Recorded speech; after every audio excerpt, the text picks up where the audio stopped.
Hello and welcome everybody, this is Aprilia and thank you for watching this video about NBA 2K14 My Career Big Man. As usual, thank you for watching my previous videos, for sharing and subscribing, liking, etc. And especially thank you for the questions, that the comments that you post. I'm really happy to see them and do my best to answer them. And today I'm trying to kind of catch up with my actual player in the game, because I'm a bit, well, actually a lot ahead in games compared to what I could show you so far. So there's just a compilation of a few games since the All-Star break. First up was a key game against the New York Knicks. I really like playing against them because we play a lot. And just look at this half-court shot from Chalmers, by the way. So I really like them because mostly because Stoudemire is always kind enough to find new and new social media challenges for me. First it was scoring 20 points, then 30 points, then double-double, then keeping him from scoring 20 points, and the latest one was that I should do a few dunks against him, and of course I always make it, and I made it in this match as well. So we came away with a win. As you can see, they had a quite nice performance, unlike Bosch from our team. Actually, it was kind of surprising because everybody on our team was kind of bad except me. I came away with a double-double, 54 points, and of course I became a player of the game. So we are doing quite fine, as you can see, 44-11. So we are already in the playoffs. Just the question remaining is what seed. Now the next up was the Orlando Magic. This was of course not a key game, but that doesn't mean that, and just look at this, oh my god, the new dunk packages. So, and speaking of dunks, it kind of became a dunk fest against the Magic. Basically the best thing about the Heat is that it's always, well, not always, but quite often a dunk fest. So I really like playing with them, and it's really not that hard to do kind of a highlight reel or a montage playing for the Heat, because every match is a kind of a highlight reel match. And also, speaking of dunks, what I've been doing in the latest matches, and actually around starting around the All-Star break, is I've been, like I said, trying to, in my previous videos, I'm trying to make this guy, this athletic power forward, 2K14, more spectacular player. Not that my athletic center last year wasn't spectacular, but I'm trying to go a bit different path. So actually what I'm trying to do is get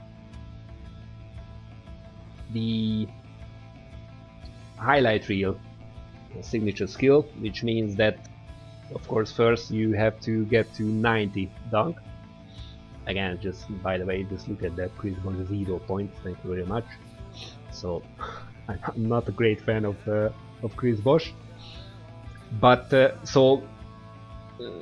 first I have to get my dunking to 90, which costs more than 9,000 points. And then of course the signature skill of highlight film is 5,000 points again. So I'm kind of thinking about it as doing a kind of service to the community, because I'm really not sure that the highlight film this year will be that much useful, because first of all I do quite a lot of dunks anyway, and the other thing, and just look at this, I mean, Chris Anderson, beautiful dunk. So I'm not really sure that a highlight reel will be that useful. I'm not sure how useful it was last year, but this year the defense is so much increased that oh, and just look at this. This is another thing. The behind the back bounce pass from Dwayne Wade, beautiful. Anyway, so basically my plan is to spend 16,000 skill points on dunking and the highlight film dunk back or signature skill. So I hope that it will show in most probably in my second season, because yeah, I doubt that I could get it this year. Actually, getting this and just increasing your dunking to 90 costs more than like increasing your speed and maybe, or capping your speed, and maybe even more than 3-point shots. So dunking is the most expensive attribute that you can try to get to cap. But anyway, we'll see how it goes. Back to this match, it was a quite close match. I was, again, just like last time with Dirk Nowitzki, I was really happy to see that Tim Duncan played alright, so the bug seems to be fixed, at least for the opponents. And as you could see, actually, we went into overtime. And Tim Duncan gave me a nice a nice shot in my face, and then LeBron James uncharacteristically missed a 3-pointer, because he loves to shoot 3-pointers a lot. But then we stepped up our game. I was happy to see that actually my recently upgraded mid-range shot was working. Actually, this was the best A- shot that I ever got on a mid-range shot or on a post fadeaway. But the main thing was that we had a really exciting game against the Spurs that went into overtime, but then we went into overdrive in overtime, and didn't really give the Spurs any chance. So already at kind of halftime of overtime, we are already up by 6 points. Just look at this, beautiful. Nobody, not even my teammates, knew what I was going to do, because that was not the play. But anyway, we came away with a 7-point win. Here you can see actually Ginobili was the 5 of 13 shooting, not bad from Ginobili. So he was the most productive of member of the opposing team. Again, Chris Bosh 2 points, just the assist that we saw. And I again became a player of the game. And lastly was the Brooklyn Nets.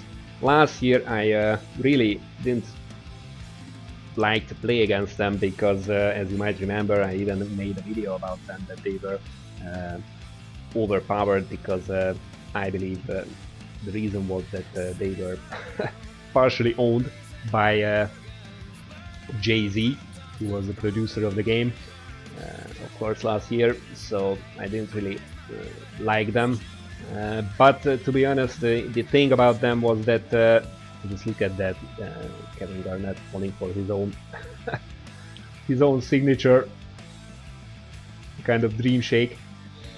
So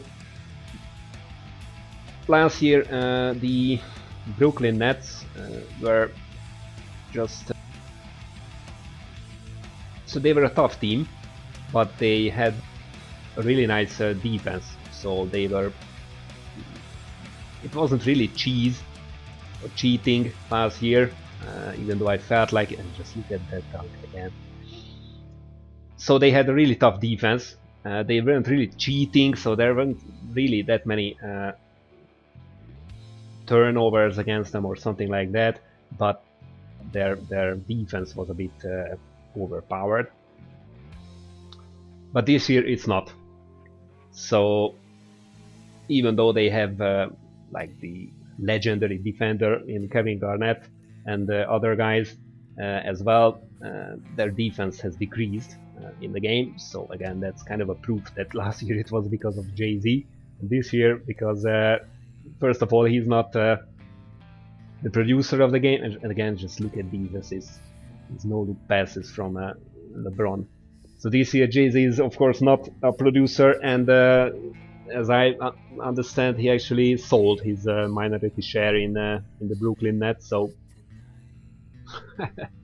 this year 2K has no reason to make them an overpowered team, and they weren't, because as you will see, actually we kind of blew them out.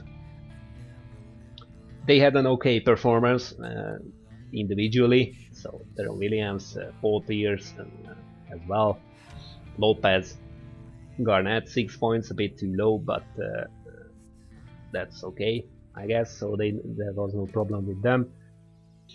But of course, we also stepped up our game, especially me, and came away with a W. So that's it for me today. Thank you for watching this quick rush to the playoffs part 1 video. I hope you enjoyed it, and I hope to see you next time.